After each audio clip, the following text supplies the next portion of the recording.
Welcome to the Earth to Marissa podcast. We are here for another week, another round of personal stories, affirmations, wisdom, love, light, and breath. Let's go ahead and drop in.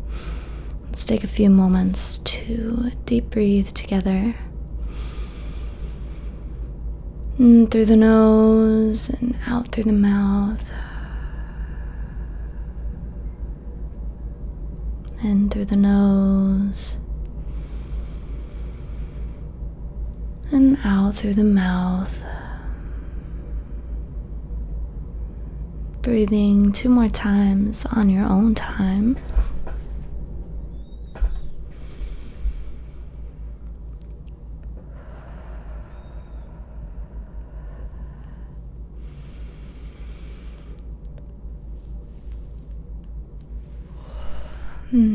Big yawns today.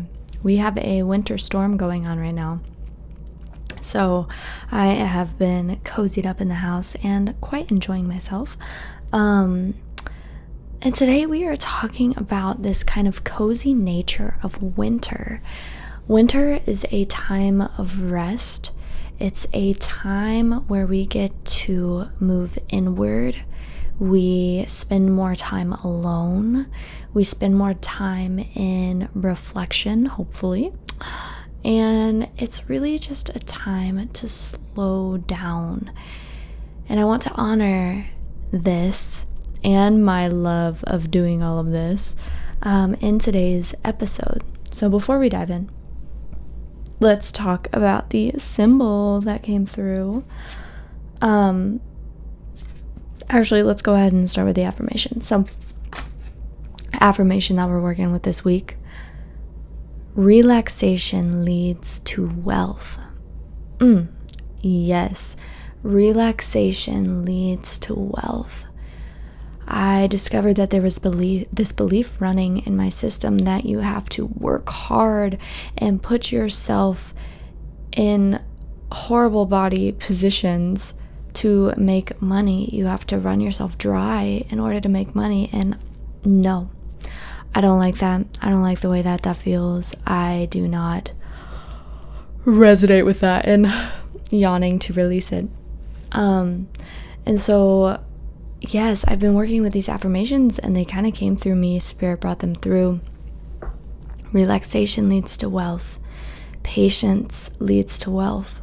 When I move at my own pace, it leads to wealth. When I slow down, it leads to wealth. When I tap into my energy, my feminine spirit, it leads to wealth. All of these things that I love doing and that support me in the way I move about this reality, I want that to ultimately lead to expansion and growth and opportunity and wealth. And so, like the last podcast, the affirmations you state become your reality. And so I'm really working to feel this, release the limiting beliefs, and replace them with these beautiful new beliefs / affirmations. So that is what we're working with this week. And the self-care that I'm doing this week is to make sure, cat just jumped on me while my eyes were closed. Hey girl. Hi sweetie. Okay. Rhea has joined the podcast. And yes, so the self-care that I'm doing this week is to really drop into alone time, which has everything to do with this podcast. Dropping into alone time, sitting with myself, and like I've mentioned before, serving myself first before I serve others. And the biggest way I can serve myself is sitting in silence, sitting in my own energy, sitting in a space of receiving, and sitting with spirit in meditation. That is like the biggest thing that nurtures me energetically. When I feel drained, I immediately know to, okay, check in. Have you been doing your energetic practices? Have you gotten alone time? Have you gotten the silence that you need? And usually if I'm grumpy, I haven't. So that's the self-care this week. And then the symbol that came through, this one is a new symbol, guys. It's embrace.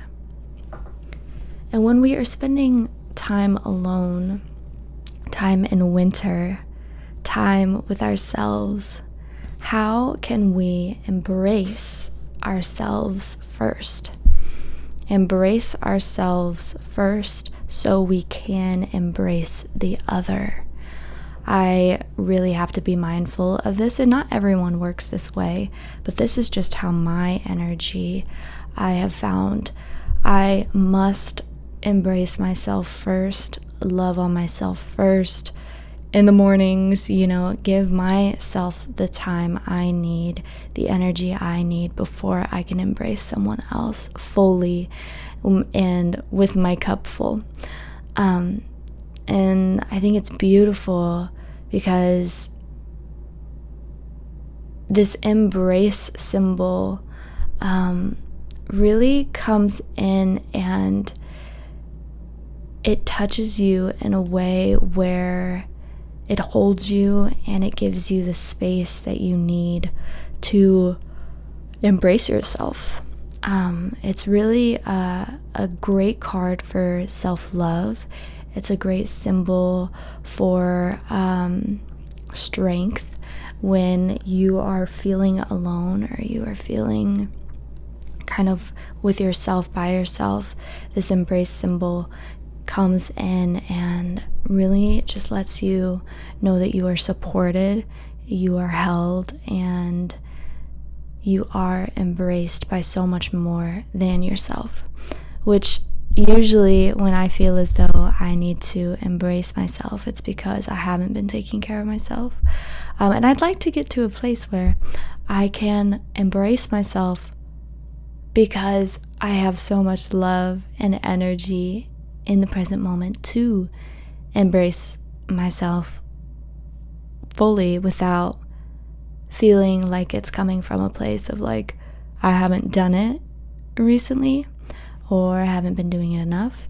I would love to eventually get to a place where I do it from this is just normal for me to embrace myself and to love myself. So sit with that symbol, sit with that love and the support from the universe. And let's dive in. So, alone time for me, I have had my biggest, okay, kitty, where are you going? Where are you going? You leaving? Okay.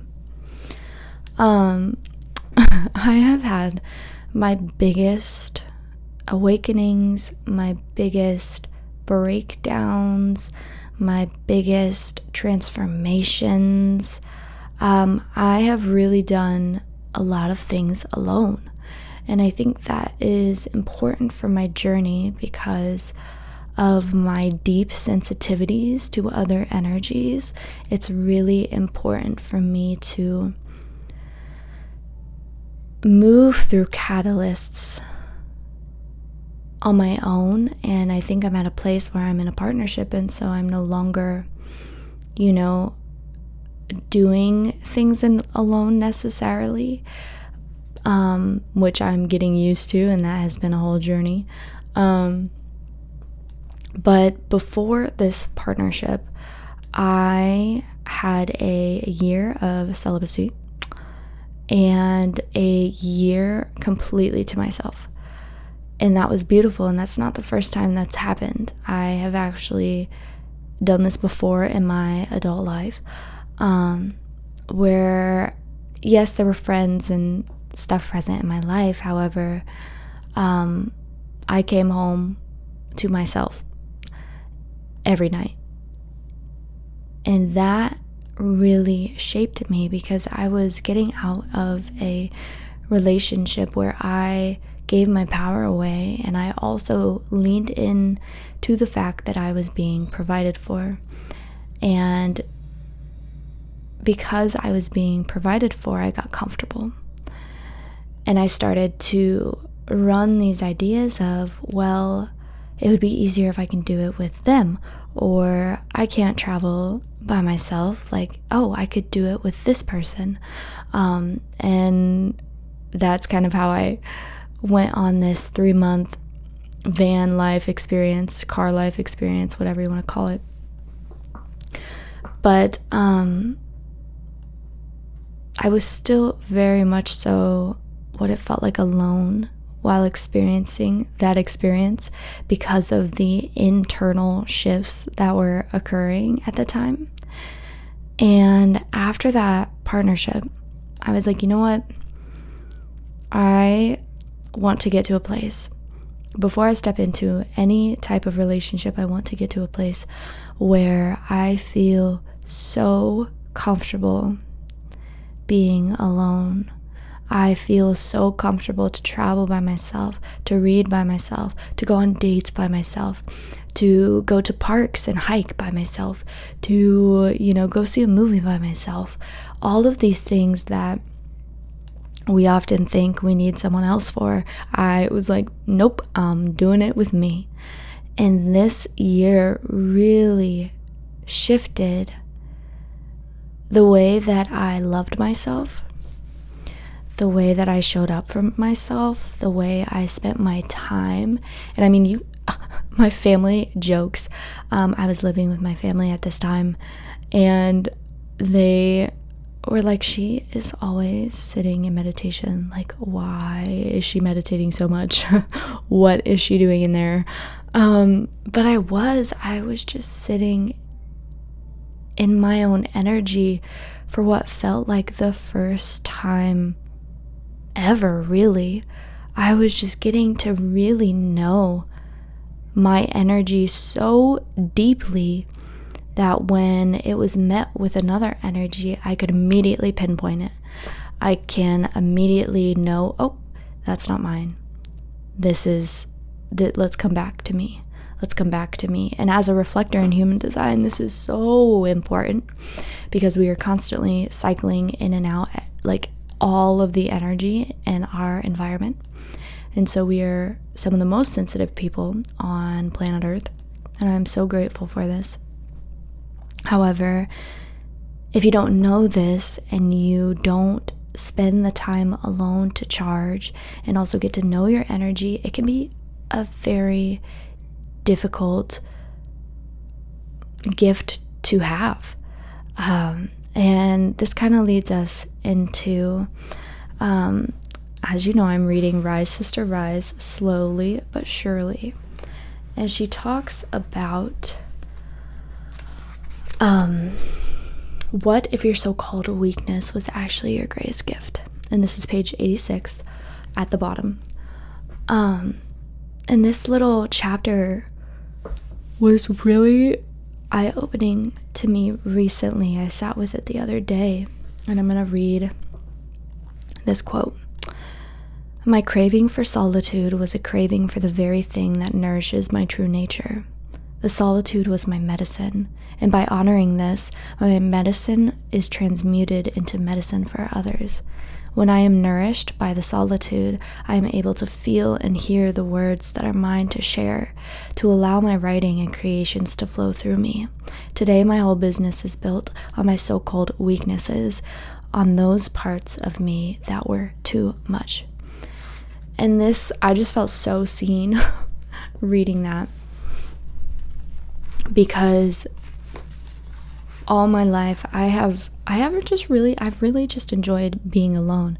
In high school, I saw it as a big burden, and I saw that I felt as though I should be hanging out with other people. But I spent a lot of years alone in high school. And then when I got to college, I kind of was a butterfly. I grew some wings. I was around people like all the time, and I got so comfortable being around people to where and societally, let me go into this. Societally, I thought it was better to be around people, that it was better for me, or that it meant that I had friends. I had people that cared about me, because in high school I felt so sad being alone because I was so uncomfortable with myself. I hadn't actually taken the time to be comfortable with myself. I could find things to do and always keep busy when I was by myself, but I was extremely depressed and anxious, and I didn't want to be here. And I thought that me being alone all the time and needing that was such a burden because all of these other people were doing things, but I didn't want to be around those people. And I couldn't quite understand, I want friends and I want to experience this group nature, but I just felt so alone because it didn't feel like any of those people were really that match for what I was craving. And then I just thought I was different in a bad way. And then yes, college comes. I find people that are great and that like me too and are fantastic. Kitty's back. Hello. And it was lovely. However, I got so used to being around people that, yes, outside of college, I was really uncomfortable being by myself, and I think I clinged on very tightly to my roommate at the time because I was uncomfortable with myself, and I wasn't comfortable with this time alone that I needed. Or really at that point, I had brushed alone time away. I was like, I'm cool with being around someone all the time. Let's hang out all the time. Let's talk all the time. Besties who live together. Yes, yes, yes. Which was a lot for her. And I really do believe it's just from this nature of not knowing how to spend time with myself or what that looked like, or realizing that really was supportive to me. And I remember her saying one time, because I was like a couple years of living together, and I was starting to realize, and my sensitivities were growing. I was starting to realize that a lot of my friends felt like obligations because I didn't really necessarily want to hang out with them anymore, but it was every time I saw them, yeah, we'll get together. And then I felt this pressure to be doing these things and then signing up to hang out with these people that didn't feel right and not spending the time alone. And then it was draining the heck out of me, and I sat down and I was like, I just feel like I'm overbooked. I have all of these commitments and I don't know what to do. And she was like, Marissa, you realize you're the one that's doing that to yourself, right? And it hit me, and I was like, what? Wait, oh yeah, I am the one that's scheduling all these things and making time for people that don't serve me, and hanging out with a crowd that maybe wasn't the best for my energy type, and not spending the proper time alone. And so then we keep going, and I get this, a few years later, I get this summer where I'm traveling with a partner, a previous partner, and I'm going through this mind-melting transformation. We've talked about it here on the podcast, the spiritual awakening I had after the medicine ceremony, Bufo. At that point, I had a falling out with three of my closest friends at the time. The other friends I didn't really feel. My best friend was studying abroad over in Europe, and I had no one to lean on. I was out in the middle of bumfuck nowhere for 3 months, just driving around, no signal. I had this boy that I knew, for 6 months at that point. It sounds crazy. And maybe a little longer than 6 months, but yeah. And we're driving across the country, and I'm alone. I'm alone in all the turmoil because he didn't quite understand what was going on for me internally. Also, I couldn't quite communicate it. And so I just had to show up for myself. I was put in a position where I had to show up for myself in a way that I had never experienced before. And this was a giant catalyst. And I leaned on him a lot in that relationship because I was freaking out and I did not have the energy to hold myself up some days because of this transformation. And then, that relationship ended and I was just like left. I was like, okay, I reconnected with some people. I'm back home. So I have a little support system and I'm grateful for that. However, other than my family and these like 4 friends, it's just me, babe. And I'm like, okay, cool. And that's when I devoted myself to myself. And I was like, okay, we're going to get real comfortable with it. And we're going to see how this transforms my life. And I ended up taking a solo road trip. My first ever solo road trip. I went to Asheville, North Carolina, because I love Asheville so much. And that was just such a powerful initiation. And I cried with those mountains multiple times. Just the shedding of, putting my power elsewhere, the shedding of the relationship and the life that I thought I was going to be building that kind of ended, and the shedding of the girl who thought she couldn't do things by herself, and the shedding of the version of myself that felt it was not good to be alone in life and to move through life alone. And I've realized, when you start to do the internal work, there was a mentor, or not a mentor, but an elder that I met at a camp on that road trip. And she really said something beautiful that stuck with me. She was like, when you start to do the inner work, it can be a really lonely world, or it can start to become a really lonely journey.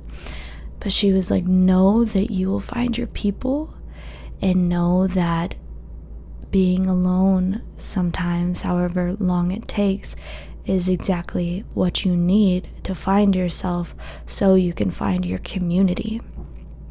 And that really stuck with me, because how can we bring our full authentic self, bring our most pure energy, our most pure intention to a relationship or a connection, or to something that we're birthing, or an idea, a creation, this podcast, like anything, if we don't fully know where it's coming from?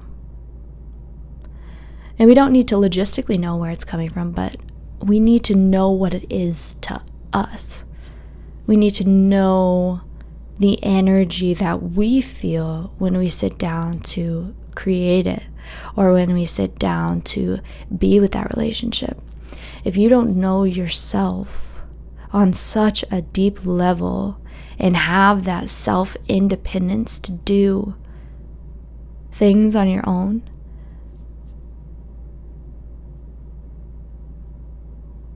I have to wonder, where are you putting your power? Where are you putting your power, and are there places where you can reclaim it?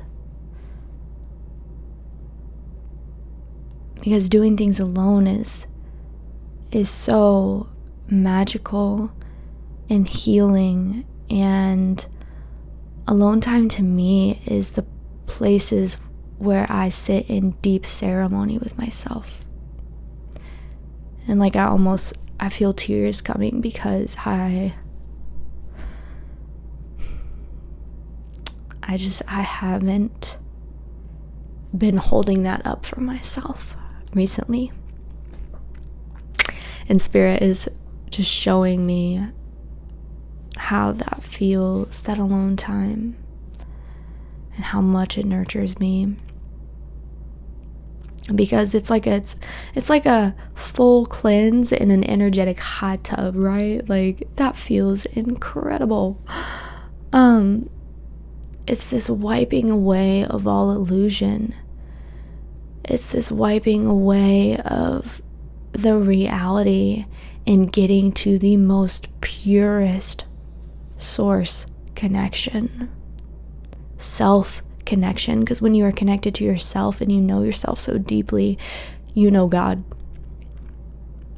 You know God, and you know light, and you can feel your love.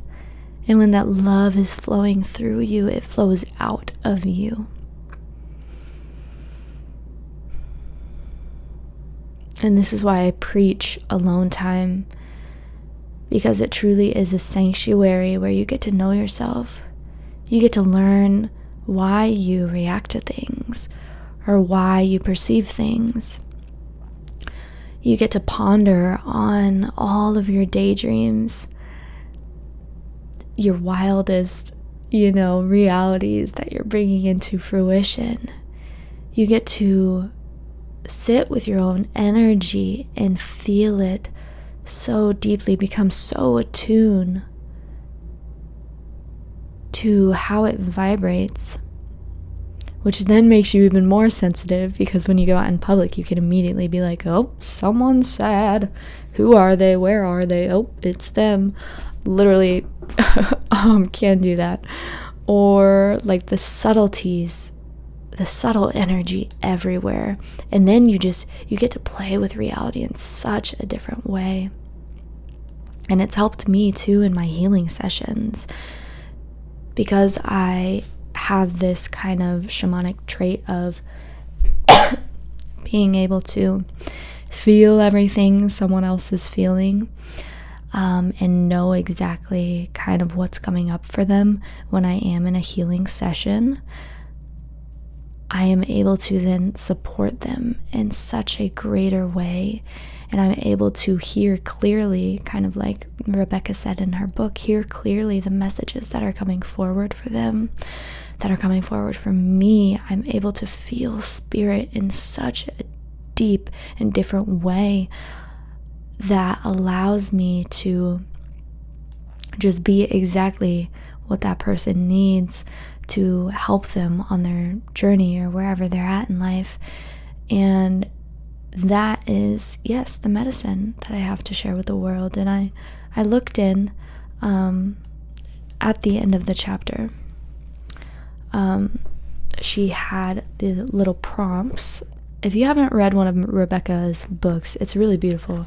She has like many page or 2-page chapters, and then at the end is a prompt, like a journal prompt. And I freaking love me a journal prompt, y'all. So I have been enjoying this so much.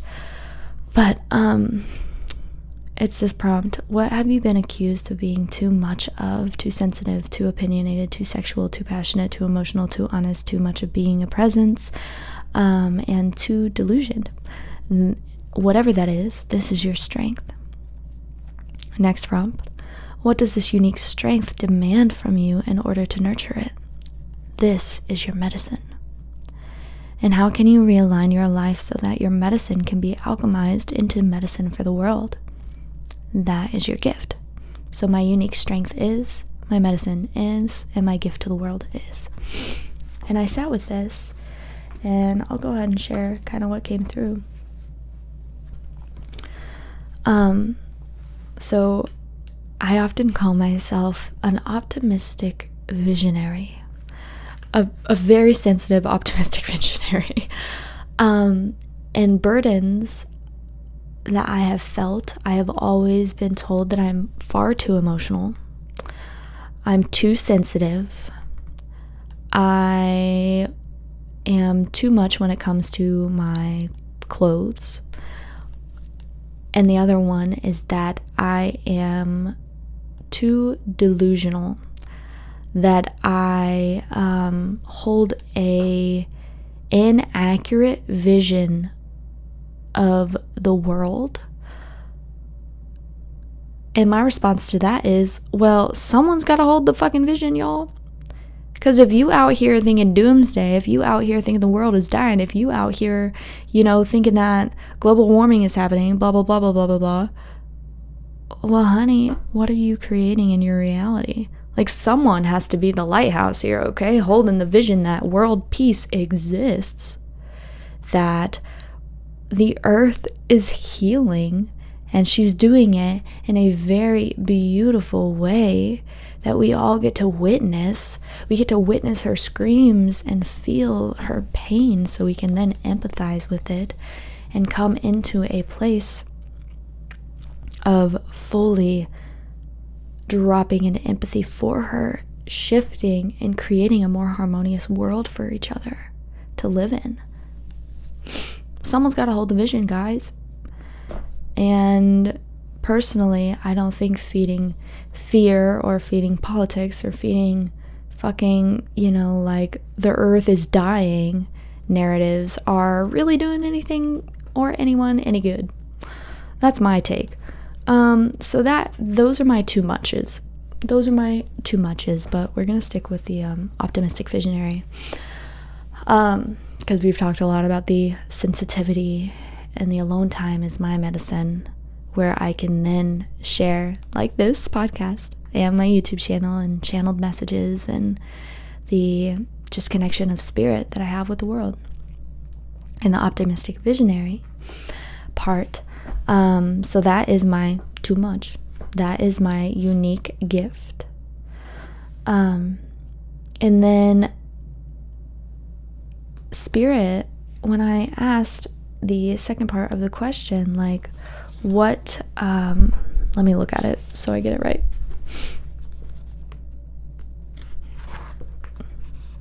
Yes, what does this unique, so that's my strength. I'm an optimistic visionary, that's my strength.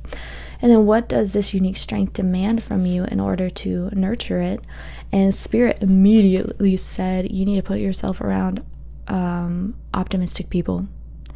You need to put yourself in optimistic environments. You need to surround yourself with people who have the same view of the world, who have the same energy, who have the same sensitivities, who have that lighthouse within them.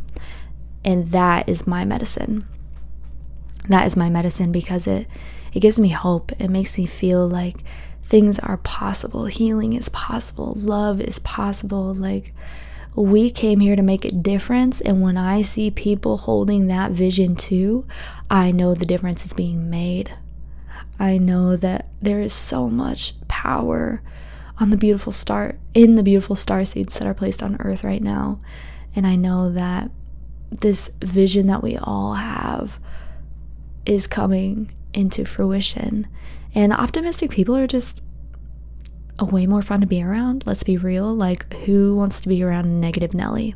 Like, those people fucking drain the shit out of me. Oh my gosh. Like, people that just complain about everything, who have nothing nice to say, who like that. If you want to put me in a bad mood, just place me in a room full of them. No. It can just be heavy for me, because spirit has said, hello, Kenny. Spirit has said I'm like a walking selenite stick. And that's just how my energy works. And your energy might be a rose quartz. It might be this beautiful power anchor house of love. It might be a sodalite crystal or a lapis lazuli that helps, open people's throat chakras. You might be a singer. Mine is just, I am a transmuter of energy. And so being around light people definitely helps, because when I'm around just dense people, it can really, my energy be working hard, I be transmuting. So, and then how can you realign your life so that your medicine could be alchemized into medicine for the world? And this, I heard, definitely collaboration and helping people to daydream. Like, my medicine for the world is that when we hold these such strong visions, like Elena, again, in the last podcast was talking about, when we hold these beautiful affirmations and these views of the world, it starts to shift our reality. And so my medicine for the world is to show you that when you do think so positively, when you do spend this time with yourself and get to know yourself and start to move through your life with this deeper knowing, these deeper sensitivities and subtle energies, you start to feel. And when you feel, you can have empathy, you can show up for another in a completely different way, and you can help them to hold the vision, to hold the positivity, to ignite the light within them. And when their light ignites, it expands and expands, and it touches the people around them, and it creates these grids, and those grids expand, and then earth is filled with all of these beautiful grids of light that are shifting the frequency, helping human consciousness expand, helping the world heal, helping humanity to reclaim their sovereignty. That is the mission. And again, that brings me to tears, because that just feels so juicy in my body.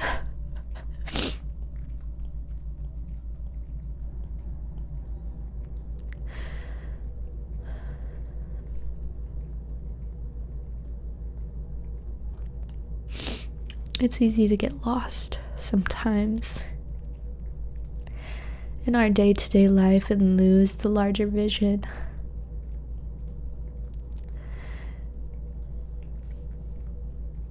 And this is just Spirit's way of reminding me of this beautiful work, this beautiful medicine that I have to share with the world. And how it really does just all stem from taking care of myself, showing up for myself, reflecting, going inward, creating the space to receive. And that for me is done in alone time. And I invite you to, even if it's just, a few deep breaths in a bathroom alone with yourself. Or you have a little bit more time and can dedicate maybe 10 minutes a night or 10 minutes a morning with yourself breathing and grounding. Self-plug, check out my guided meditations. Great way to spend alone time.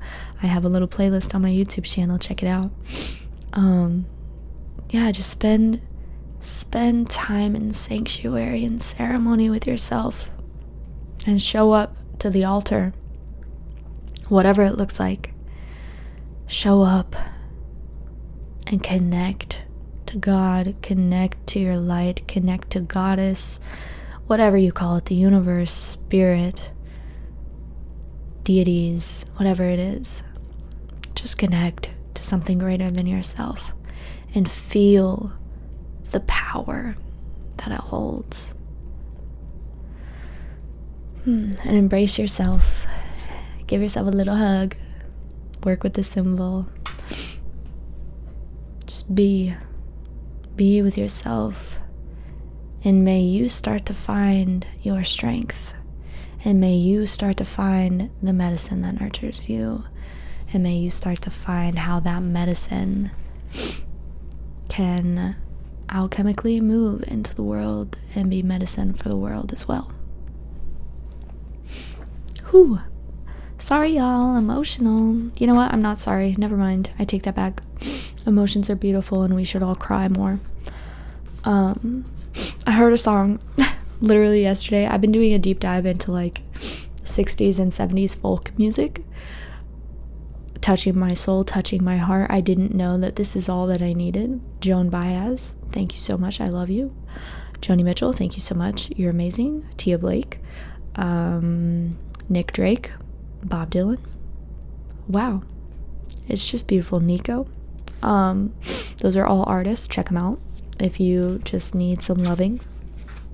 But a random song came on, and it was like, "Ain't no crying did anyone good," or something. That was a horrible rendition, but it was basically saying crying ain't done anybody good. And I was like, well, that's kind of weird, because like it works wonders for me when I cry. Like, oh my god, it feels so good, and it's such a release for me. And like, I don't even need to know why, but just crying can make me feel 10 times better.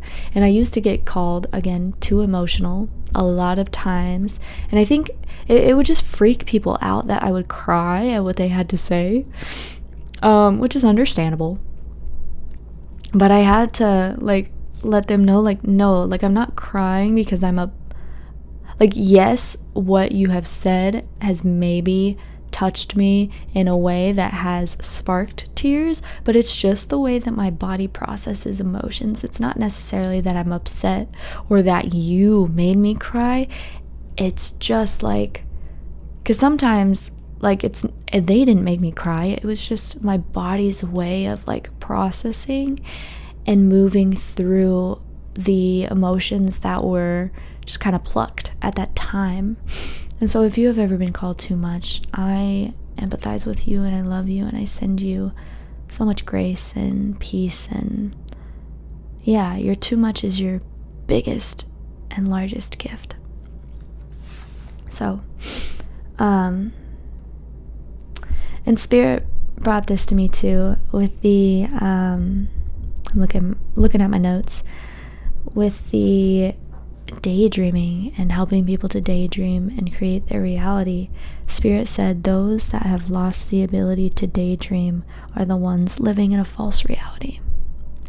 Because I have been told, when I am this optimistic, visionary of what the world can be and how I know my world when I grow up and am old and have grandchildren, like, I know the world that I will be living in. And people, it's really hard for people to see that right now, and that's okay. But they often tell me that I'm living in a false reality.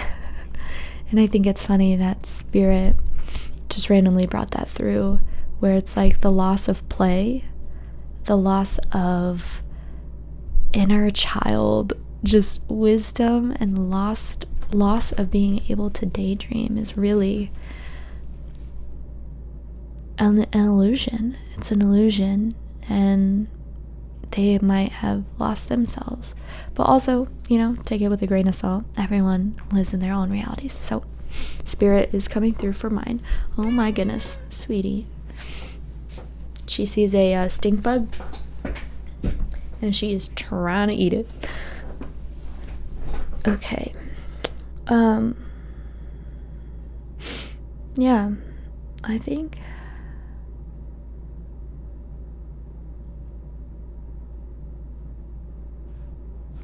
so.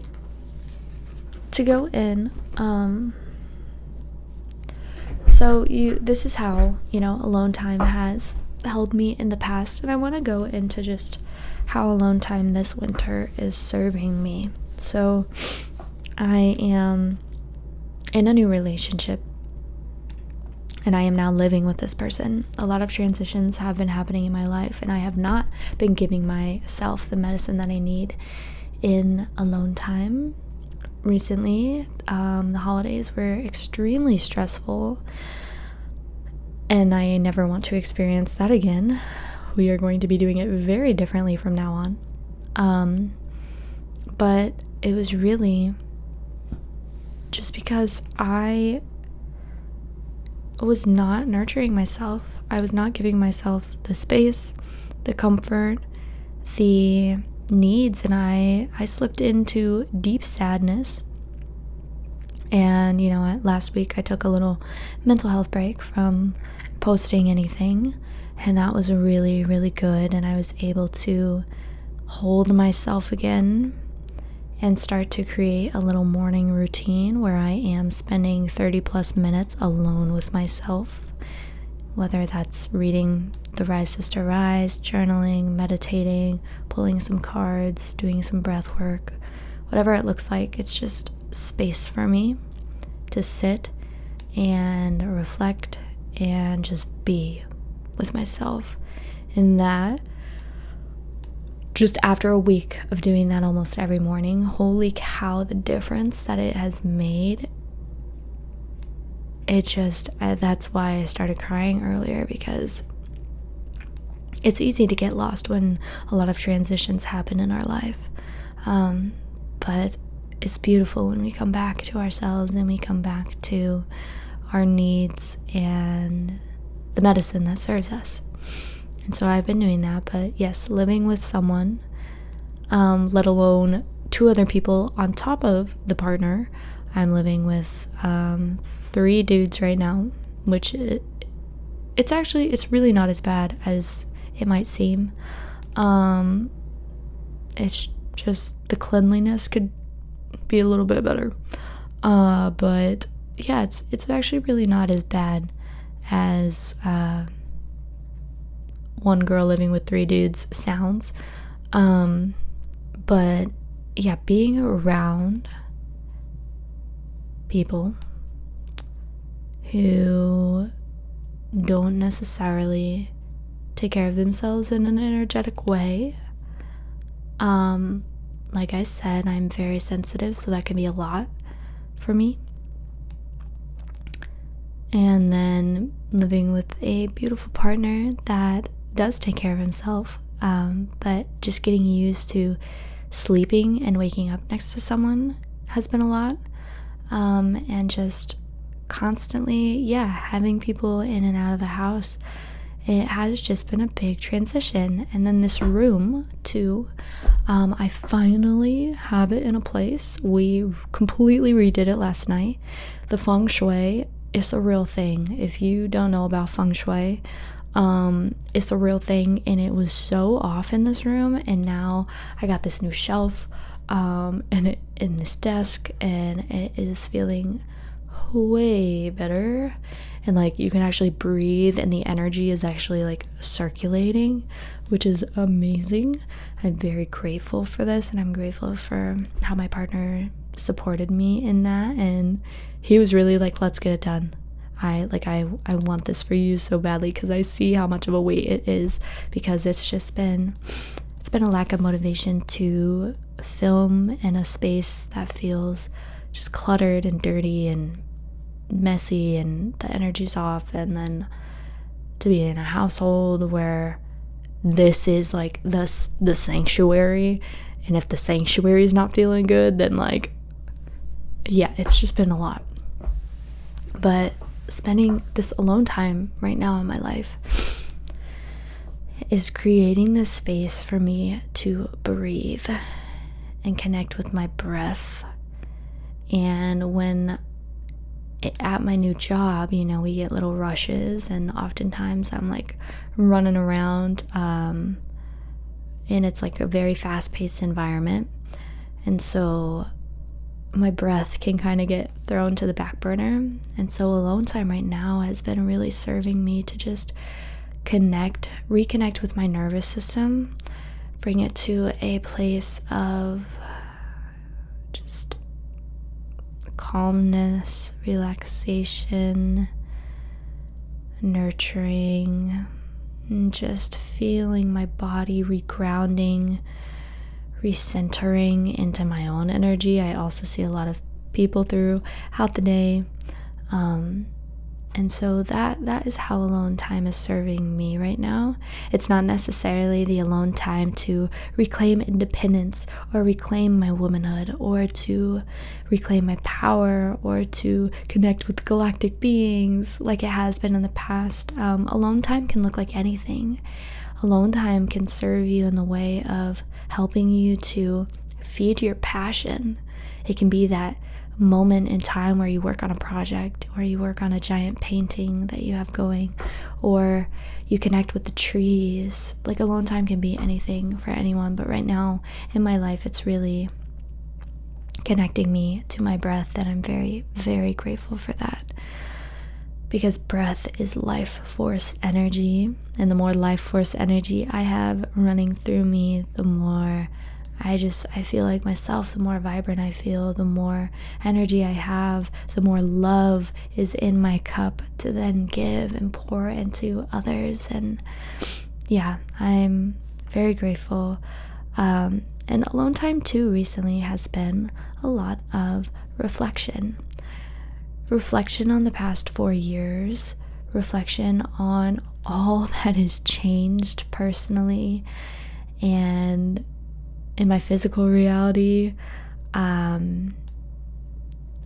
It's insane, like, who I was in 2020, what my life looked like, and how I'm like back physically, location wise, in the place where I literally left and was like, I'm never going back there.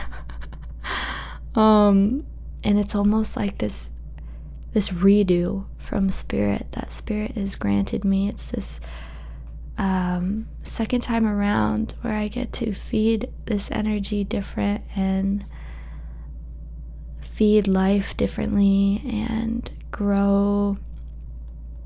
And maybe the next time an opportunity to leave the state comes around, I'll be doing it from a very different vibe and energy and outlook and attention. But right now, I'm just reflecting on all that there is to be grateful for in life and what 2025 gets to look like. I hope everyone had a beautiful new year.